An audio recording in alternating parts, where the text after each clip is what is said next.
tired, drained, weary, burned out, at capacity. Does that sound like you?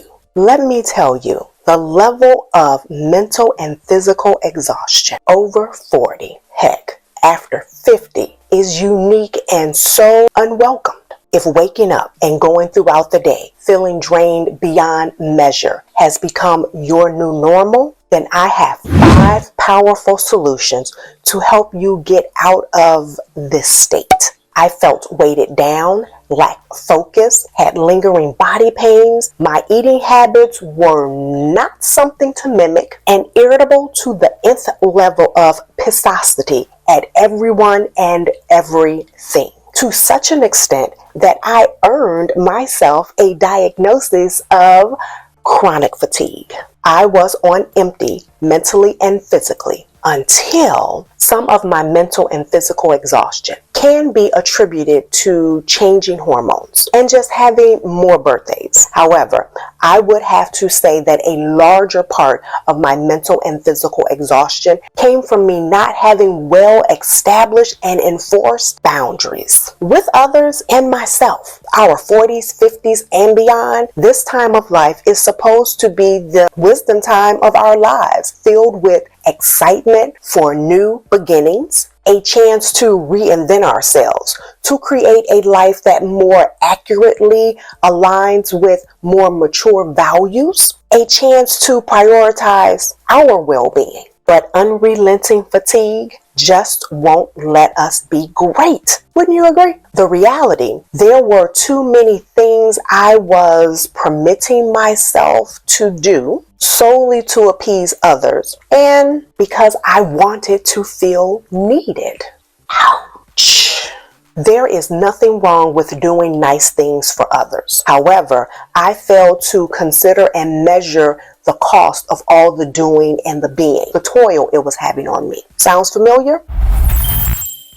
I read a quote that really spoke to me. The key is not to prioritize what's on our schedule, but to schedule our priorities. It took a visit from mental and physical exhaustion to enlighten me to the fact that I did not have good, supportive routines in my life. No wonder everything felt like it was falling apart. You know, I grew up during an era that actively practiced resting one day a week. There was no running errands, cleaning the house, playing chauffeur. It was just the day, a time to be with self. I didn't appreciate the benefit and the impact of having those planned days when I was younger. Those days to reflect, to examine myself, to sit with fragile emotions and mend the bridges that leads me to me. To combat, get in front of mental and physical exhaustion, having routines are a must. I have a morning, afternoon, and evening routine.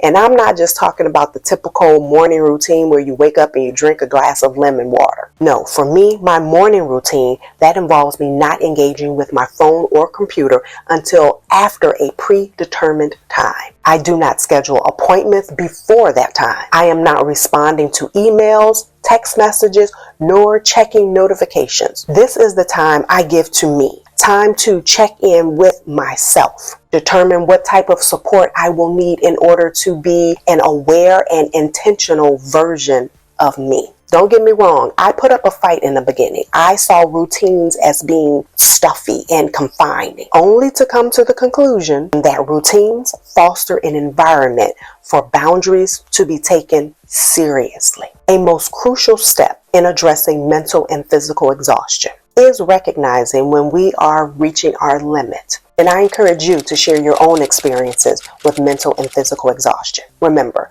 you're not alone in this journey. I was on empty, mentally and physically, until I got right with sleep.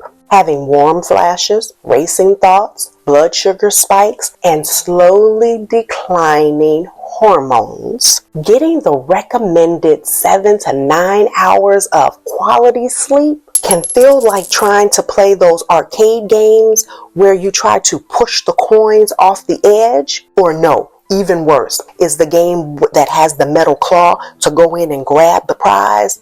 Whoever won that? The sad part is that lack of restorative sleep can contribute greatly to mental and physical exhaustion. weight gain, irritability, ill effective decision making, and a negative outlook on life. I am eating, spending, and talking out of the side of my neck when my sleep is off. Staying up all times of the night, burning the candle at both ends, yet expecting myself to perform at top tier, that doesn't work, at least not long term. Not having reinforced boundaries weakens my resolve to give myself the benefits of well-needed sleep.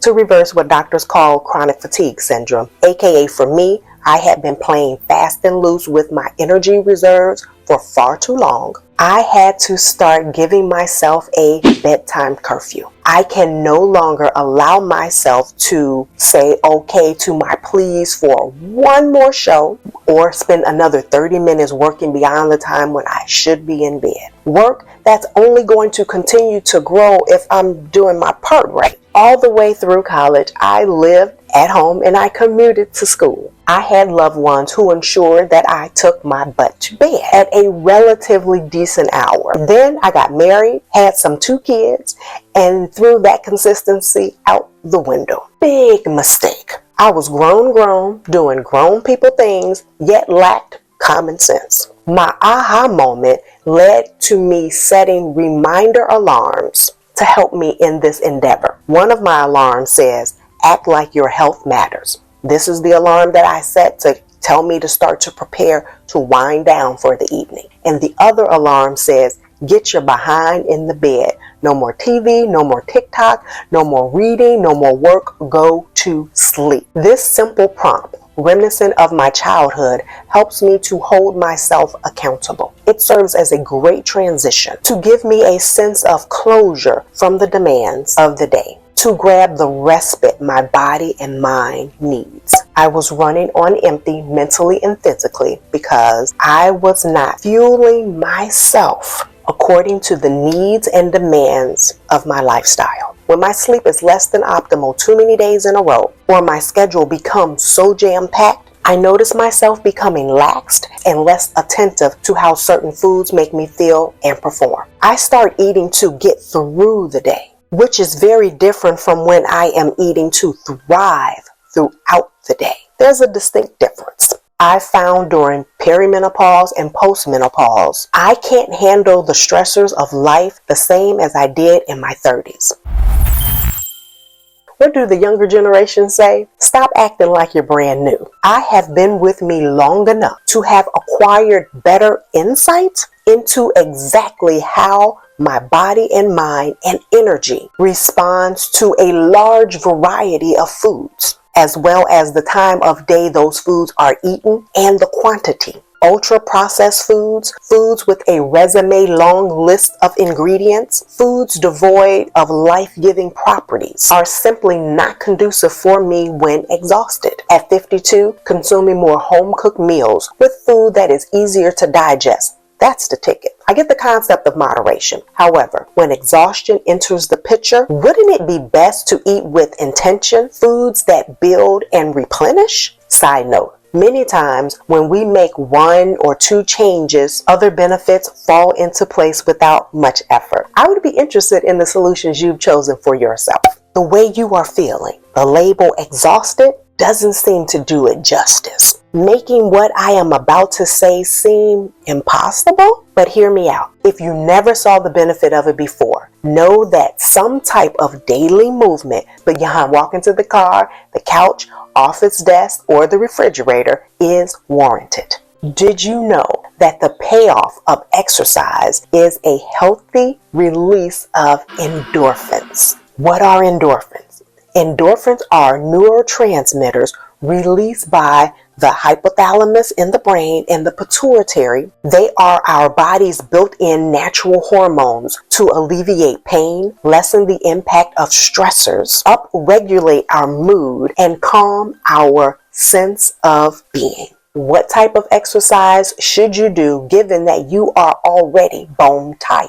Any type of movement is better than sitting on the couch or lying in bed immersed in social media, trying to get that dopamine hit to relieve mental and physical exhaustion. But I do have my favorites. I have found the most benefit and turnaround in my mental and physical well-being by taking a walk outside in nature. The sun on my skin, a cool, gentle breeze seems to just evaporate all of the thoughts and feelings that are pulling on my mental resources. During colder months, I opt to walk on the treadmill under soft lights. Sometimes I have a candle burning nearby while listening to soothing music. Deep, longer held stretches and concentrated breathing are phenomenal for circulation flow and dissolving feelings of mental stagnation. When my mental and physical exhaustion presents as angry aggression, mostly in how I use my words and passive aggressive behaviors, I tend to now redirect those energies, those emotions by lifting weights.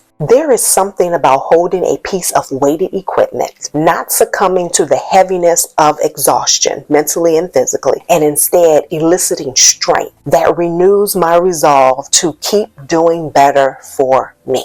You might prefer dancing. I got 2 left feet. With a good old line dance, we can cha-cha slide a great many problems and frustrations right away, right? Wait a minute. Since we're talking about line dances, have you gotten the Tamila line dance down yet? I am still tripping over my feet at the transitions.